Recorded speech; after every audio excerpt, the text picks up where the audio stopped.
आप सभी को सादर नमस्ते।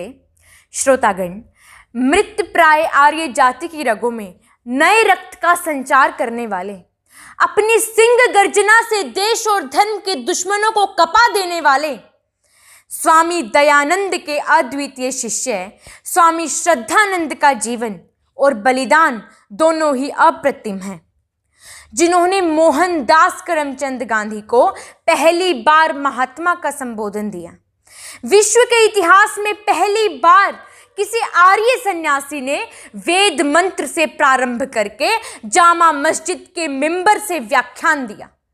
वे स्वामी श्रद्धानंद जी ही थे, तत्कालीन राजनैतिक और सामाजिक क्षेत्र के धुरंधर, जिनके आगे अपना सिर झुकाने में गौरव समझते थे। महात्मा गांधी जिनको बड़ा भाई कहकर संबोधित करते थे। पंडित मदन मोहन मालवीय ने उनके बलिदान पर कहा, उनकी ऐसी मृत्यु हिंदू धर्म के मृत शरीर में प्राण फूंकने जैसी है। हमारे प्रधान नेता ने धर्म की खातिर अपने प्राण दिए हैं।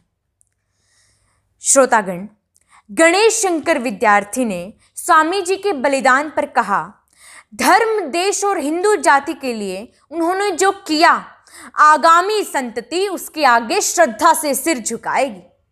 सरदार वल्लभ भाई पटेल कह उठे, उस वीर सन्यासी का स्मरण हमारे अंदर सदैव वीरता और बलिदान के भावों को भरता रहेगा। पंडित हरिशंकर शर्मा के शब्दों में, जिए तो जान लड़ाते रहे वतन के लिए, जिए तो जान लड़ाते रहे वतन के लिए, मरे तो हो गए कुर्बान संगठन के लिए। 30 मार्च 1919 को दिल्ली में रोलेक्ट एक्ट के विरोध में जबरदस्त प्रदर्शन किया गया था।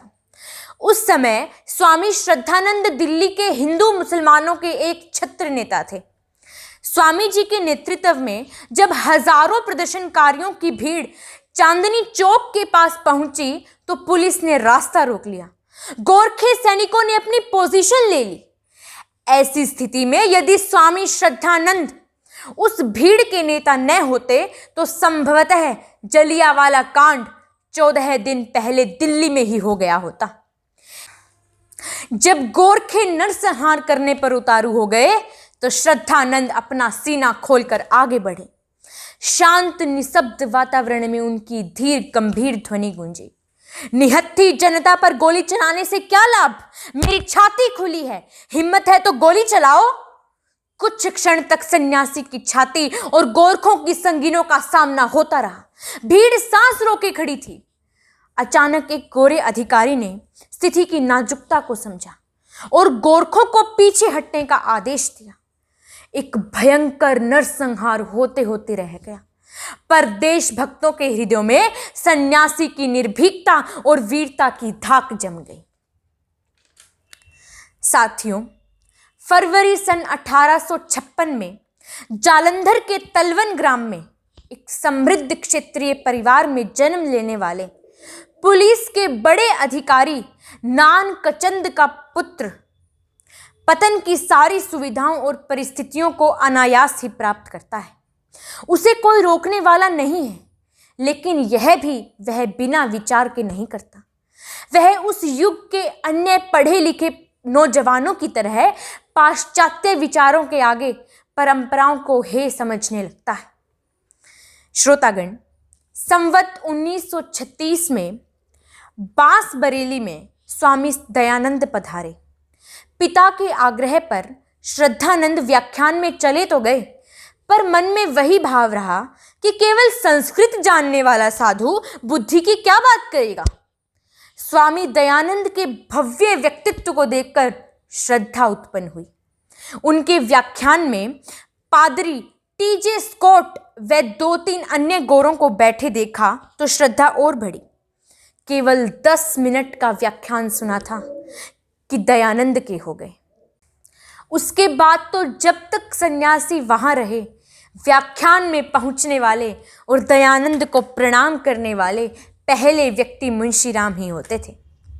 दयानंद के दर्शन करता है तो वह हिल जाता है, दयानंद से वार्ता करता है तो उसके विश्वास डगमगाने लगते हैं, तर्क वितर्क करता है तो उसे अब तक के अपने विचार खोखले और निर्बल मालूम होते हैं।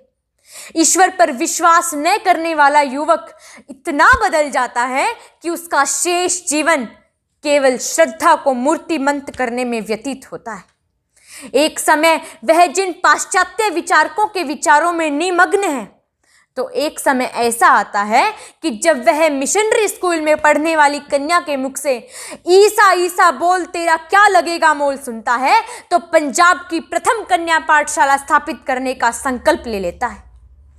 उसके बाद तो उनका जीवन अपना न रहा, दयानंद का हो गया। नहीं, परमेश्वर का हो गया।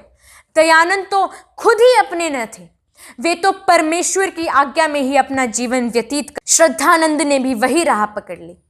कभी अपने लिए सोचने का अवसर मिला तो उनके हृदय से अपने जीवनदाता ऋषि के प्रति यही उद्गार निकले, ऋषिवर, मेरे निर्बल हृदय के अतिरिक्त और कौन मरण धर्मा मनुष्य जान सकता है कि कितनी बार गिरते गिरते तुम्हारे स्मरण मात्र ने ही मेरी आत्मिक रक्षा की। तुमने कितनी गिरी हुई आत्माओं की काया पलट की, इसकी गणना कौन मनुष्य कर सकता है। साथियों, मुंशी प्रेमचंद के अनुसार ऐसे युग में जब अन्य बाजारी चीजों की तरह विद्या बिकती है, तो यह स्वामी श्रद्धानंद जी का ही दिमाग था कि उन्होंने अपनी संपत्ति, कोठी, प्रिंटिंग प्रेस, अपने दोनों सुपुत्र और अपने जीवन तक का बलिदान कर दिया।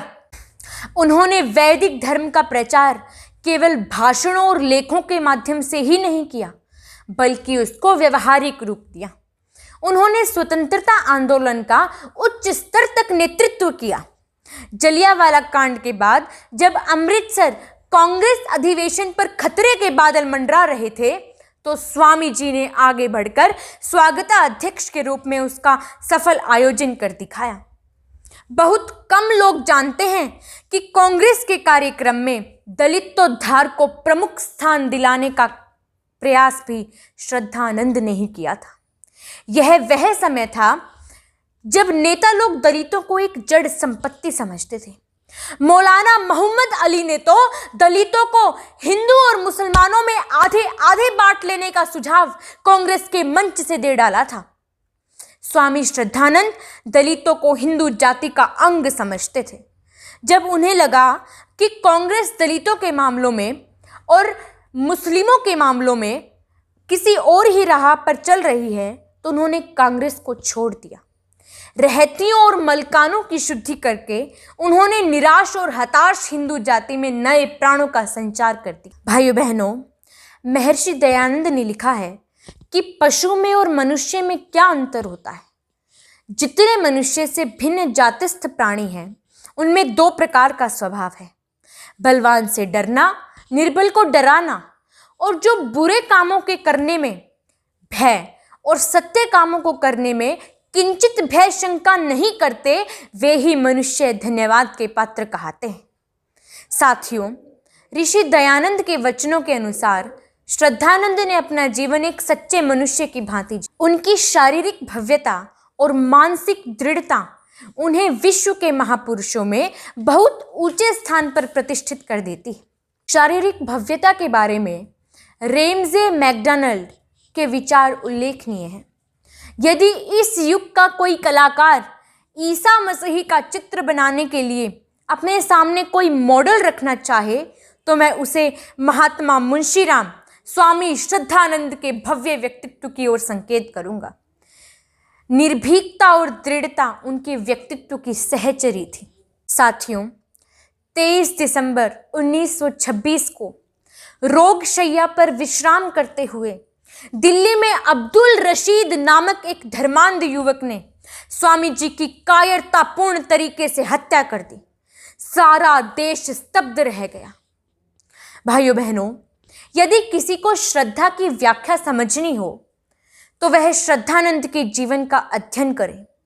जैसे दयानंद के मिलन ने उनका काया पलट कर दिया, वैसे ही श्रद्धानंद के जीवन को समझने से भी कितने ही आत्मविमुग्ध लोगों का काया पलट हो सकता है। आर्य जाति, तूने अपने हितैषियों को भुला दिया है। तुम्हारे लिए सर्वस्व बलिदान करने वाले हुतात्माओं और उनके बताए मार्ग की तूने अवहेलना कर दी।